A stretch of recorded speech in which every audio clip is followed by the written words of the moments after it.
Bom, no vídeo anterior eu falei sobre uma prática que as pessoas, não sei se somente aqui em São Paulo ou em outras cidades, em outros estados, faziam o mesmo, que era a prática de malhar o Judas na Páscoa.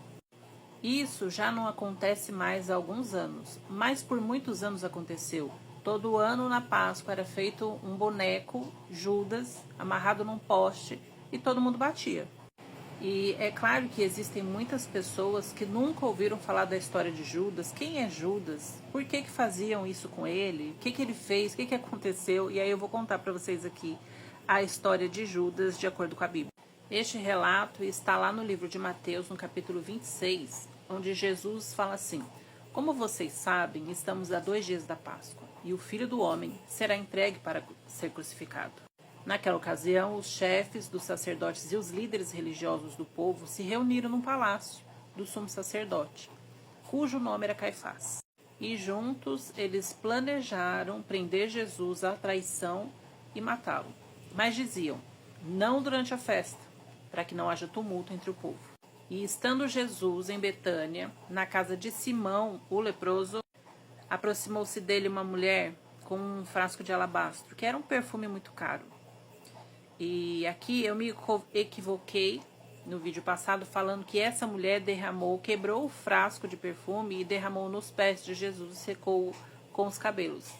Não foi nos pés de Jesus que ela derramou o perfume, foi sob a cabeça de Jesus quando ele estava reclinado à mesa. E eu me confundi aqui com a passagem onde Jesus lava os pés dos discípulos. E aí os discípulos, ao verem esse ato da mulher de quebrar aquele frasco de perfume caríssimo, eles ficaram indignados e perguntaram para ela: mas para que esse desperdício?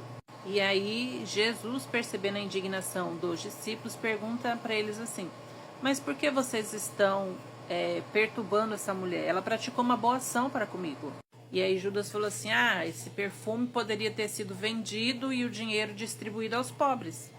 E aí Jesus fala assim: os pobres vocês sempre terão com vocês, mas a mim vocês nem sempre terão.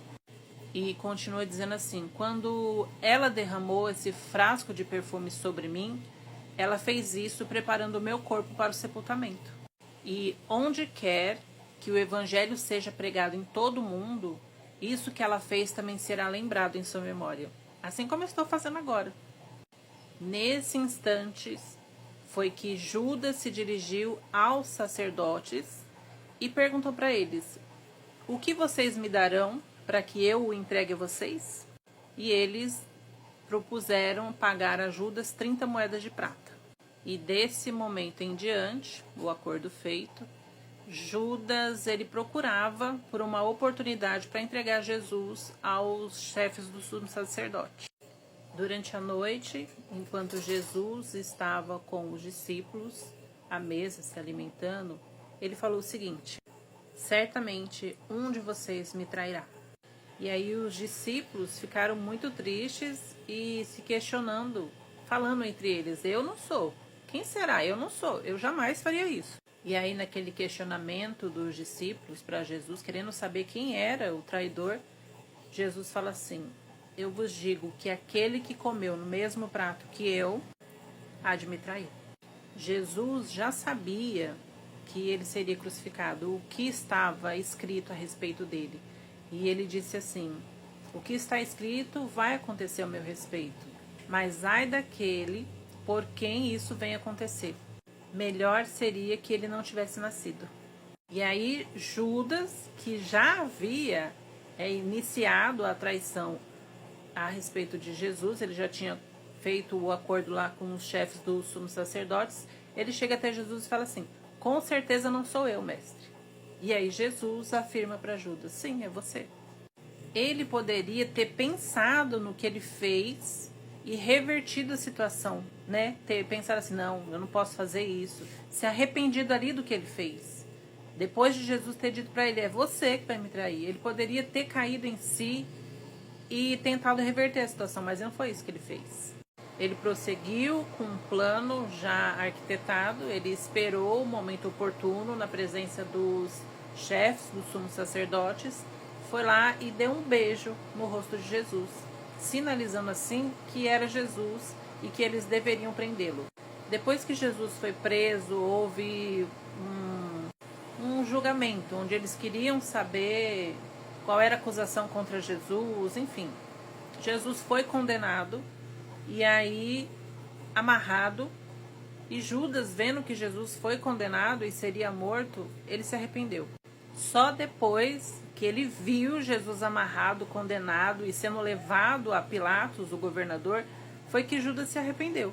E aí ele vai até os chefes dos sumos sacerdotes e diz: eu pequei, eu traí sangue inocente. E aí os chefes do sumo sacerdote retrucam, ele fala assim: que nos importa isso? A responsabilidade é sua. E aí Judas pega aquelas 30 moedas de prata que ele recebeu em troca de entregar Jesus à morte, ele joga dentro do templo, sai e tira a própria vida.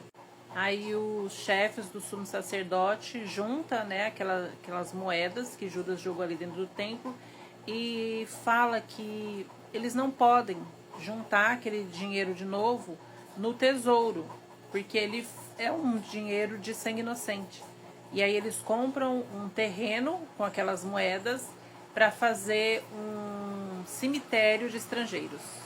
É por causa disso que até alguns anos atrás era feito o boneco de Judas e era malhado na Páscoa.